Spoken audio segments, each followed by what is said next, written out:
Children, how are you all? Hope everybody is fit and fine. Okay, and keep yourself safe, all of you. Okay, and I hope that everybody had gone through the previous video of this chapter which I had sent you. Okay, in that video we discussed about civil disobedient movement and national cooperation, non-cooperation movement. Yes.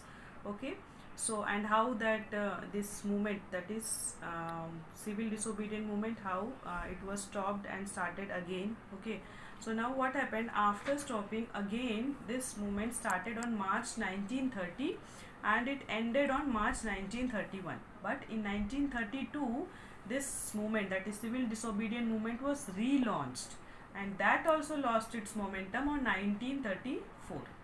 Now what happened, that some social groups took part in civil disobedient movement. Okay, and the reason that why they had joined this movement. Okay, and the groups which joined was that rich peasants, poor peasants, business classes, working classes. Okay, these were the groups who took part in civil disobedient movement. Okay, so what are the reasons for rich peasants? It is that countryside rich peasants communities like Patidas of Gujarat and Jats of UP were active in this civil disobedient movement. Okay, and being producers of commercial crops, they were hardly hit by the trade depression and falling price. Okay, next, what, as their income fell, they found it hard to pay the revenue, and they enthusiastically supported this civil disobedient movement. They took part in boycott programs and refused to pay the revenue. Yes, for them, fight for Swaraj was against high revenue. They deeply disappointed when the civil disobedient movement was called off in 1931. Okay, that is when it ended, without the revenue rates being reduced. Okay, so these were the reasons why rich peasants joined this, took part in this civil disobedient movement. Now comes poor peasants. Okay, poor peasants means farming. They were doing farming on rich jamindar's farm. Okay, and used to give rent to them. Okay, and because of economic depression, what happened, it becomes difficult for them to give the rent. So the poor peasants demanded that landlord that they should not ask them for the unpaid rent, that is rent ko maaf kar de. Okay, but Congress don't supported this no rent campaign, as they don't want to disturb the relation with rich farmers and landlords. Okay, so these were the reasons for poor peasants. And for business classes, they wanted policies that supported business, whereas colonial policies restricted their business activities. They wanted protection against imports of foreign goods and policies that would discourage import. Okay, to organize business interest, they formed Indian Industrial and Commercial Congress in 1920 and the Federation of Indian Chamber of Commerce and Industries, that is FICCI, in 1927, and it was launched by Purushottam Das and G.D. Birla, and they supported CDM, that is civil disobedient movement, financially and refused to buy and sell imported goods. Okay, then businessmen saw Swaraj as a time when trade and industries can flourish without any colonial restriction. Okay, so these were the business classes. Now comes working classes. Only some workers took part in civil disobedient movement except Nagpur region.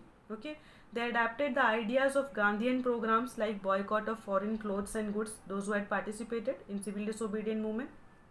For them, movement was against low wages and bad working conditions. There were strikes by railway workers in 1930. Okay, and in 1930, thousands of workers in Chota Nagpur tin mines wore Gandhi caps. Okay, they wore Gandhi caps and participated in protest rallies and boycott campaigns. Okay, Congress don't want to make workers' demand as a part of struggle, as the big industrialists become angry. Now, role of women. Okay, so women participated in large numbers in the civil disobedience movement. Thousands of women came out of their homes to listen to Gandhiji. Okay, they participated in protest marches, manufactured salt, and boycotted foreign goods. Many were put to jail by the police. They began to see services to the nation as a sacred duty of women. Okay, so these were the role of women. Okay, now comes our next topic, that is limitations of civil disobedience movement. Okay, here what happened, that Congress ignored Dalit and depressed classes in order to please high caste Hindus.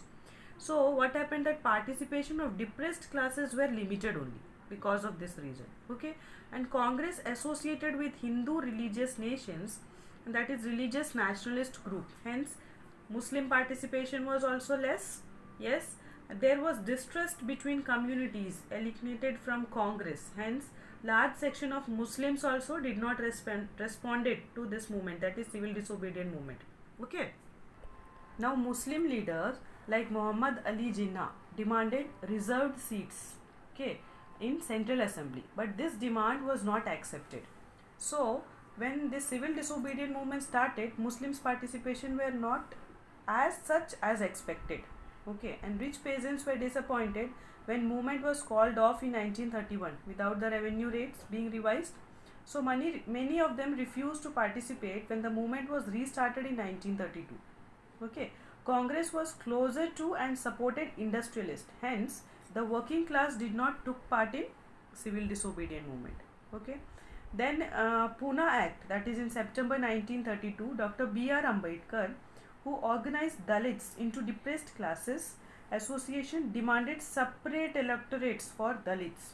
And when the British government conceded Ambedkar demand, Gandhiji began fast and united. He believed that separate electorates for Dalits would slow down the process of their integration into the society. Okay, and Ambedkar accepted Gandhiji's position, and the result was Pune Act of September 1932. This is the reason. And Pune Pact gave the depressed classes reserved seats in provincial and central legislative councils. Okay, but they were to be voted in by the general electorate. Okay, and one more thing, that Gandhiji used to call these untouchables as Harijans. Okay, so I hope clear. Now bachas, comes the last session of the chapter, the sense of collective belongingness. Okay, here first is united struggle, that is united we will fight. Okay, history, fiction, songs, prints and symbols all played a part in increasing nationalism. Okay, they associated Indians' identity as Bharat Mata, which is made by Bankim Chandra Chattopadhyay in 1870, and Vande Mataram was also written by him. Yes, these are the collective belongingness. Okay, next come folklore, that is by reviving folklore nationalism grows. Okay, traditions and stories of any country is called folklore. Folklore means what? I said folklore, that is by reviving folklore nationalism grows. Okay, so in here this folklore means the stories or the traditions of any country. Okay, that is known as folklore. So in late 19th century, nationalists went many places, and many stories and songs were recorded, preserved and shared with everyone. Okay, then reinterpretation of history is, this create the real feeling of nationalism, the sense of collective belongingness. Okay, children, so this is all about this chapter. Okay, nationalism in India. I hope everybody clear. So go through the chapter once again, all of you, and I'll send you the notes after this. Thank you beta, God bless you all.